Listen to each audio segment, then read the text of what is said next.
Hello, this is Microphone Media. Please like, subscribe, and share. Thank you.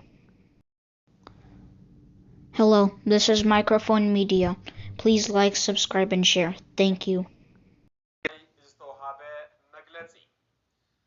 ሳይዳውን ውልቀ መላኽን ስርዓት ብልጽግና ህዝብ ትግራይ ንምጽናት ከካይዶ ጸንሐ ኩሉ መዳው ክባን ዕጽዋን ቢድሮንን ተላእኽቲ ዕጥዋትን ከብጽሖ ጸንዐ መጥቃዕቲ ናብ ዝለዓለ ብራኸ ብምውሳድ ሎሚ 25 ሐምለ 2018 ዓመተ ምህረት ካብ ወጋሕታ ጀሚሩ ኣብ ዞባ ምዕራብ ትግራይ በአንፈት ሸረሪና ቁልዕ ውግ ጀሚረሎም እዚ ስርዓት ናብ ስልጣን ካብ ዝመጽእ ጀሚሩ ኣብ ልዕሊ ህዝቢ ትግራይ ጆኖሳይድ ኣውጁ ኩሎም ዓይነታት ዓለምለኻዊ ገበናት ዝፈጸመን ኣብ ምፍጻም ጸንሐን ኮይኑ ድሕሪ ምፍርራም ስምምዕ ፕሪቶሪያ እውን እንተኾነ ህዝቢ ትግራይ ንምንብርካኽን ንምብትታንን ካብ ዘለዎ ኩቱር ባህጊ ተበጊሱ ዝተፈላለዩ ውዲታት ክባን ዕጽዋን ወታደራዊ ምቅርራባትን ክገብር ድሕሪ ምጽናሕ ዳግም ትግራይ ንምውራርን ህዝቢ ንምብራስን ተበግሶ ወሲዱ ውግ ከፊትልና ኣሎ ስለዝኾነ ኣብ ውሽጥን ወፃእን እትነብር ህዝቢ ትግራይ ኩልኹም ሓይልታት ጸጥታ ትግራይ ብሄራውያን ሓይልታትን ተቃለስትን ትግራይ ሲቪል ማሕበራት ትግራይ ትካላት ሃይማኖት ትግራይን ካልኦት ዝምልከቶኩም ኣካላትን ብሄራዊ ህልውናና ንምርግጋጽ ኣብ ዝካየድ ፍትሓዊ ቃልሲ ዘበት ንብሄራዊ ብርሰት ኢልኩም ሎሚ እውን ከም ትማሊ መስተንክራዊ ታሪክ ንምስራሕ ክትዳለው እናጸዋዕና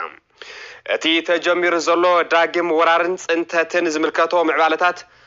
በብእዋኑ ዝምልከቶም ኣካላት ዘድሊ መብርህን መግለጽን ዝውሃብ ምዃኑ ክነፍልጥ ንሕብር በዚ ኣጋጣሚ ድማ ህዝብና ግቡእ ጥንቃቐ ንኽትገብር ነተሓሳስብ ማሕበረሰብ ዓለም ጆኖሳይዳውን ውልቀ መላኽን ስርዓት ብልጽግና ኣብዚ ዞባ ወሊዕዎ ብዘሎ ኩናት ከስዕቦ ዝኽእል መዘዝን ግንዛበን ክወስዱ ይግባእ ኢሉ ብሄራዊ ክልላዊ መንግስቲ ትግራይ 25 ሐምለ 2018 ዓመተ ምህረት መቐለ ኣመልኪቱ ካብ መንግስቲ ትግራይ ዝተወሃበ መግለጺ ጆኖሳይዳውን ውልቀ መላኽን ስርዓት ብልጽግና ህዝቢ ትግራይ ንምጽናት ከካይዶ ጸንሐ ኩሉ መዳው ክባን ዕጽዋን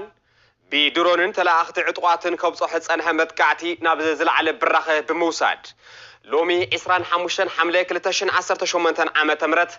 ካብ ወጋሕታ ጀሚሩ ኣብ ዞባ ምዕራብ ትግራይ በአንፈት ሸረሪና ቁልዕ ውግ ጀሚረሎ እዚ ስርዓት ናብ ስልጣን ካብ ዝመጽእ ጀሚሩ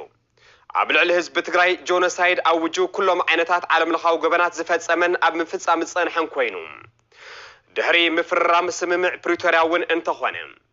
ህዝቢ ትግራይ ንምንብርካኽን ንምብትታንን ካብ ዘለዎ ኩቱር ባህጊ ተበጊሱ ዝተፈላለዩ ውዲታት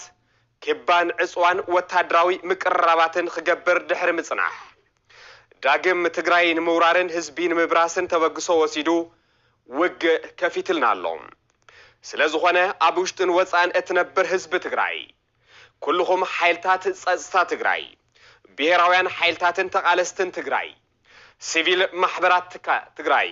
ትካላት ሃይማኖት ትግራይን ካልኦት ዝምልከቶኩም ኣካላትን ብሄራዊ ህልውናና ንምርግጋጽ ኣብ ዝካየድ ፍትሓዊ ቃልሲ ዘበት ንብሄራዊ ብርሰት ኢልኩም ሎሚ እውን ከም ትማሊ መስተንክራዊ ታሪክ ንምስራሕ ክትዳለው እናጸዋዕና እቲ ተጀሚሩ ዘሎ ዳግም ወራርን ጽንተትን ዝምልከት ምዕባለታት በብእዋኑ ብዝምልከቶም ኣካላት ዘድሊ መብርህን መግለጽን ዝውሃብ ምዃኑ ክነፍልጥ ንሕብር በዚ ኣጋጣሚ ድማ ህዝብና ግቡእ ጥንቃቐ ንኽትገብር ነተሓሳስብ ማሕበረሰብ ዓለም ጆኖሳይዳውን ውልቀ መላኽን ስርዓት ብልጽግና ኣብዚ ዞባ ወሊዕዎ ብዘሎ ኩናት ከስዕብ ዝኽእል መዘዝ ግንዛበ ክወስድ ይግባእ ብሄራዊ ክልላዊ መንግስቲ ትግራይ 25 ሐምለ 2018 ዓመተ ምህረት መቐለ